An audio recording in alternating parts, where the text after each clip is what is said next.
Interim নাই, এখন হচ্ছে নির্বাচিত সরকার। হ্যাঁ, নির্বাচিত সরকার, বিএনপি সরকার।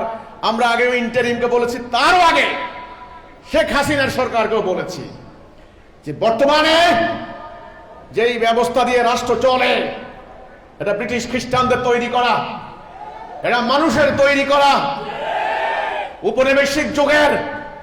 এই ব্যবস্থা কোনো মুসলমান মানতে পারে না। এটা মানলে আমাদের ঈমান থাকে না। আমরা বলেছি, আপনারা যতই নির্বাচন করেন, যতই নির্বাচিত হন, শান্তি আনতে পারবেন না। আপনারা বাক স্বাধীনতার কথা বলছেন, আপনারা ন্যায় বিচারের কথা বলছেন, আপনারা দুর্নীতি বন্ধের কথা বলছেন, আপনারা চাঁদাবাজি বন্ধ করতে বলেছেন। আপনাদের অভিপ্রায় ভালো, আপনাদের নিয়ত ভালো, আপনাদের উদ্দেশ্য মহৎ, কিন্তু ভাই জননেতা, রাষ্ট্রপ্রধান, সরকার প্রধান, আপনাদের কাছে শোনেন বন্ধ অনুরোধ করে আমি বলতে চাই, চলমান বিদ্যমান এই ব্যবস্থা, এই সিস্টেম যদি পরিবর্তন না করেন, আপনারা আপনাদের ওয়াদা রাখতে পারবেন না।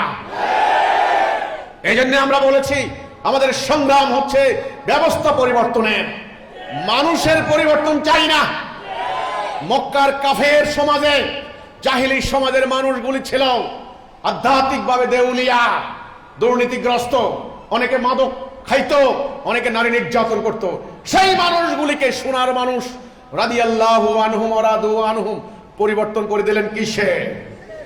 সিস্টেম, দ্বীনুল হক। আল্লাহ রাব্বুল আলামিন আমাদেরকে সেটা দিলেন। সেই দ্বীনুল হক কায়েম করে এই সমাজে আমরা শান্তি আনতে চাই। আপনারা অনেক বিপ্লব করেছেন, অনেক বিদ্রোহ করেছেন, লাভ হয়নি। সিস্টেম পরিবর্তন না করলে, এই যে আমাদের এই যে যারা এনসিপি করে এখন, এই স্টুডেন্টগুলি, তারা আওয়ামী লীগ বিরোধী আন্দোলন করলো, ওরা বলে ওরা দেশ স্বাধীন করেছে, কিন্তু শান্তি দিতে পেরেছে? দুর্নীতি বন্ধ করতে পেরেছে? অনেকগুলি ছেলে, বাচ্চা বাচ্চা ছেলে পর্যন্ত মারা গিয়েছে। কারণ ব্যবস্থা, দিন, সিস্টেম পরিবর্তন না করা পর্যন্ত শান্তি আনতে পারবেন না। এই জন্য নবী করিম সাল্লাল্লাহু আলাইহি ওয়াসাল্লাম ঐক্যবদ্ধ হয়ে একটা লক্ষ্য নির্ধারণ করে জানমাল দিয়ে তৎকালীন জাহিলি সমাজের বিদ্যমান ওই সিস্টেমকে পাল্টে আল্লাহ দেওয়া সিস্টেম, আল্লাহ দেওয়া দ্বীনুল হক তিনি কায়েম করলেন।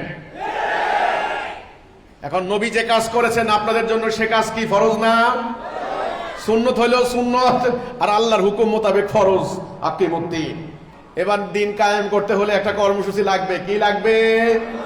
কর্মসূচি। মুখে মুখে বললে হবে না। এই যে যারা নির্বাচন করেছেন এবারে দলগুলি, তারাও তো বলেছে আমরা দিন কায়েম করব। করতে পেরেছে? নো, পারে নাই, পারবে না। তাহলে দিন কায়েম করতে হলে কি লাগবে? একটা কর্মসূচি লাগবে।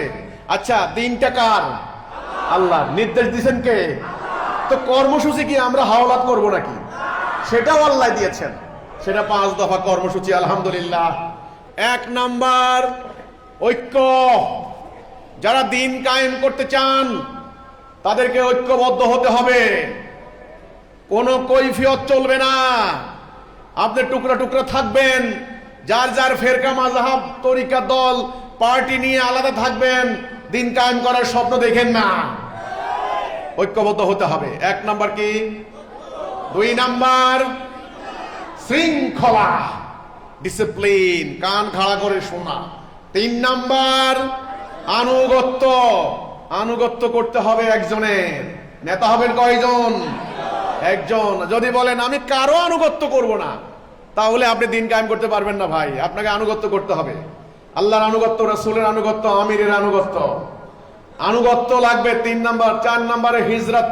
হিজরত মানে হলো হিজরান থেকে আলাদা হওয়া। আপনারা যারা দিন কায়েমের পথে নাই, যারা তাওহীদে নাই, যারা ঈমানে নাই, তাদের সাথে আপনার ধর্মীয় কোনো সম্পর্ক থাকবে না। আপনারা মুমিনরা মিলে একটা জাতিসত্তা তৈরি করবেন, এটার নাম হিজরত। 5 নম্বরে জানমাল দি জিহাদ। তাইলে কর্মসূচি কয় দফা? 5 দফা। 1 নাম্বার, ঐক্য। আমাদের সাথে ঐক্যবদ্ধ হতে হবে। সীসার মতো ঐক্য, নির্বাচনকালীন জোট না। হ্যাঁ, 9-6 মিলল, 1 মিলল না, 2 হবে না। ঐক্যবদ্ধ হইতে হবে সীসা গলানো প্রাচীরের ন্যায়। এক জাতি, ভাই ভাই, মরবো একসাথে, বাঁচবো একসাথে। এক ভাইকে ফেলে আরেক ভাই পালিয়ে যাব না। ওই ভাইকে রক্ষার জন্য আমি বুক চেতিয়ে দেব। এটার নাম ঐক্য। এটার নাম কি? ঐক্য। ঐক্য মানে সাংঘাতিক ব্যাপার, পুরো জাতি হবে সলিড এক জাতি। আলহামদুলিল্লাহ, আল্লাহ শুকর, আমাদের মহামান্য ইমামুজ্জামানকে আল্লাহ রাব্বুল আলামিন এই কর্মসূচি দান করেছেন। হিজবুত তাওহীদ আন্দোলন আল্লাহর দেওয়া এই কর্মসূচি মোতাবেক দিন কায়েম করার সংগ্রাম করছে। নবী করিম সাল্লাল্লাহু আলাইহি সাল্লাম সারা জীবন এই কর্মসূচি অনুসরণ করেছেন। আলহামদুলিল্লাহ, এই কর্মসূচি অন্য কোনো সংগঠনের কাছে নাই, হিজবুত তাওহীদের কাছে আছে। আল্লাহ হিজবুত তাওহীদকে দিয়েছেন। এই কর্মসূচির বরকতের কারণে আজকে প্রতিষ্ঠার শুরু থেকে 30 বছর হয়ে গিয়েছে, হিজবুত তাওহীদের কোন সদস্য আইন ভঙ্গ করেছে এমন কোন রেকর্ড নাই। এই কর্মসূচি আমাদেরকে লক্ষ্যের দিকে ঠিক রেখেছে। আলহামদুলিল্লাহ, এটা আল্লাহর একটা নিয়ামত, আল্লাহর একটা বরকত, আল্লাহর একটা রহমত। আমাদেরকে আল্লাহ এই কর্মসূচি দান করেছেন। অন্য সব সংগঠনের কর্মসূচি নিজেদের দলের মন গড়া কর্মসূচি, আর আমাদের কর্মসূচি আল্লাহ দেওয়া কর্মসূচি।